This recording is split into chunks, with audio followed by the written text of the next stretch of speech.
अमित, रिया, रोहन और नेहा 4 दोस्त थे। वे एक दूसरे के साथ बहुत समय बिताते थे और हमेशा कुछ नया करने की तलाश में रहते थे। उन्हें रोमांच बहुत पसंद था। हर बार वे कुछ ऐसा करना चाहते थे जो उन्हें यादगार अनुभव दे। हर छुट्टी में वे एक नई जगह एक्सप्लोर करते थे। वे हमेशा नई जगहों की खोज में रहते थे और हर बार कुछ नया सीखते थे। इस बार उन्होंने एक पुरानी हवेली जाने का फैसला किया। यह हवेली उनके लिए एक नया और रोमांचक अनुभव होने वाला था। यह हवेली जंगल के बीच में स्थित थी। चारों ओर घने पेड़ और रहस्यमयी वातावरण था। लोगों का कहना था कि यह हवेली भूतिया है। कई लोगों ने यहां अजीब घटनाओं का अनुभव किया था। दोस्तों को डर नहीं लगता था। वे हमेशा चुनौतियों का सामना करने के लिए तैयार रहते थे, बल्कि उन्हें यह सब बहुत रोचक लगता था। वे हमेशा नई और अनोखी चीजों की खोज में रहते थे। वे अपनी जीप में सवार हुए और हवेली की ओर चल पड़े। रास्ते में वे अपने अगले कदम की योजना बना रहे थे। सूरज ढल रहा था, हवा में ठंडक थी। यह समय उनके रोमांच को और भी रोमांचक बना रहा था। जंगल की खामोशी थोड़ी डरावनी थी, लेकिन यह डर ही उनके रोमांच को और बढ़ा रहा था। लेकिन दोस्तों का उत्साह कम नहीं हुआ। वे अपने लक्ष्य की ओर बढ़ते रहे। वे हवेली के करीब पहुंच रहे थे। उनके दिलों में उत्सुकता और रोमांच का संचार हो रहा था। जल्द ही उन्हें हवेली के बड़े बड़े लोहे के गेट दिखाई दिए। गेट बहुत ही पुराने और रहस्यमय लग रहे थे। गेट पर जंग लगा हुआ था। यह साफ था कि इन्हें बहुत समय से खोला नहीं गया था। ऐसा लग रहा था जैसे उन्हें सालों से खोला नहीं गया था।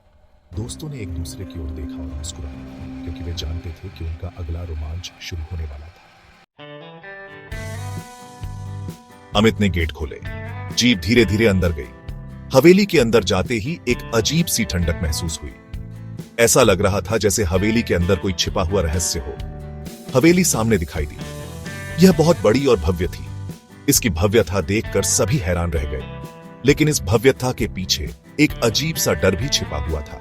लेकिन इसकी दीवारें पुरानी और जर्जर थी। खिड़कियां टूटी हुई थी। ऐसा लग रहा था जैसे यह हवेली सालों से किसी का इंतजार कर रही हो। ऐसा लग रहा था जैसे यह जगह सालों से खाली पड़ी है। दोस्त जीप से उतरे। उनके चेहरे पर उत्सुकता और डर का मिश्रण साफ दिखाई दे रहा था। हवेली के मुख्य द्वार पर पहुंचे। दरवाजे पर पहुंचते ही एक अजीब सी खामोशी ने उन्हें घेर लिया। दरवाजा लकड़ी का बना था और उस पर नक्काशी की गई थी। नेहा ने दरवाजा खटखटाया। कोई जवाब नहीं आया। दरवाजे के पीछे की खामोशी और भी गहरी हो गई। अमित ने धक्का देकर दरवाजा खोला। दरवाजा खुलते ही एक अजीब सी आवाज आई, जैसे किसी ने सालों बाद इसे खोला हो। दरवाजे के पीछे एक अंधेरा और धूल भरा हॉल था। हॉल में घुसते ही धूल की परतें उनके कपड़ों पर जम गई। हवा में सीलन की गंध थी। यह गंध इतनी तेज थी कि सांस लेना मुश्किल हो रहा था। दोस्तों ने अपने मोबाइल फोन की लाइट जलाई और अंदर चले गए। लाइट की रोशनी में हॉल का हर कोना धीरे धीरे उजागर हो रहा था। हॉल में पुरानी तस्वीरें और टूटे फर्नीचर बिखरे पड़े थे। हर चीज पर धूल की मोटी परत जमी हुई थी। चारों तरफ सन्नाटा पसरा हुआ था। इस सन्नाटे में हर छोटी सी आवाज भी गूंज रही थी। केवल उनकी सांसों की आवाज गूंज रही थी। इस गूंज ने माहौल को और भी डरावना बना दिया। दोस्तों ने हवेली को एक्सप्लोर करना शुरू किया। हवेली के अंदर का माहौल बहुत ही डरावना और रहस्यमय था। वे एक कमरे से दूसरे कमरे में जाते रहे। हर कमरे में कुछ नया और अजीब देखने को मिलता था। हर कमरे में धूल, जाला और टूटा फर्नीचर था। ऐसा लग रहा था जैसे यह जगह सालों से छोड़ी हुई हो। कुछ कमरों में चूहे और छिपकली भी दौड़ रहे थे। अचानक रोहन ने चिल्लाई, देखो! उसने दीवार पर इशारा किया। सभी ने उसकी ओर देखा और हैरान रह गए। दीवार पर एक दरवाजा था जिसे उन्होंने पहले नहीं देखा था। यह दरवाजा बहुत ही रहस्यमय लग रहा था। यह दरवाजा लकड़ी का बना था और उस पर ताला लगा हुआ था। ताला बहुत पुराना और जंग लगा हुआ था। यह दरवाजा यहाँ पहले क्यों नहीं दिखाई दिया? नेहा ने हैरानी से पूछा। सभी सोच में पड़ गए। अमित ने ताले को तोड़ने की कोशिश की। उसने अपनी पूरी ताकत लगाई। आखिरकार ताला टूट गया और दरवाजा खुल गया। दरवाजे के पीछे का दृश्य और भी रहस्यमय था।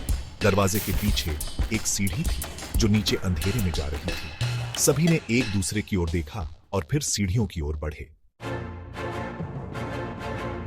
सेक्शन 4, रहस्यमय ताबीज और भयानक खोज। दोस्त सीढ़ियों से नीचे उतरे। सीढ़ियां बहुत पुरानी और जर्जर थीं। उन्हें डर था कि कहीं सीढ़ियां टूट न जाएं। नीचे एक तहखाना था। तहखाने में एक अजीब सी गंध आ रही थी। तहखाने के बीच में एक मेज रखी थी। मेज पर एक लकड़ी का संदूक रखा था। अमित ने संदूक खोला। संदूक में एक कंकाल पड़ा हुआ था। कंकाल के गले में एक चांदी का ताबीज था। अचानक तहखाने में एक भयानक आवाज गूंज उठी। ये मेरा ताबीज है, इसे वापस रख दो। आवाज इतनी भयानक थी कि दोस्त डर के मारे कांपने लगे। सेक्शन 5, पलायन और हवेली का गायब होना। आवाज सुनकर दोस्त डर गए, वे भागने लगे। अमित ने जल्दी से ताबीज उठाया और वे सब ऊपर की ओर भागे। उन्होंने हवेली से बाहर निकलने का रास्ता देखा। वे जीप में कूद पड़े थे। अमित ने इंजन स्टार्ट किया और वे तेजी से हवेली से दूर चले गए। जैसे ही वे पीछे मुड़कर देखा, हवेली गायब हो चुकी थी। उस जगह बस जंगल था। अमित के हाथ में अब भी ताबीज था। शायद हवेली को ताबीज ने ही गायब किया था। दोस्तों ने फैसला किया कि वे इस रहस्य को सुलझाने के लिए फिर कभी हवेली नहीं जाएंगे।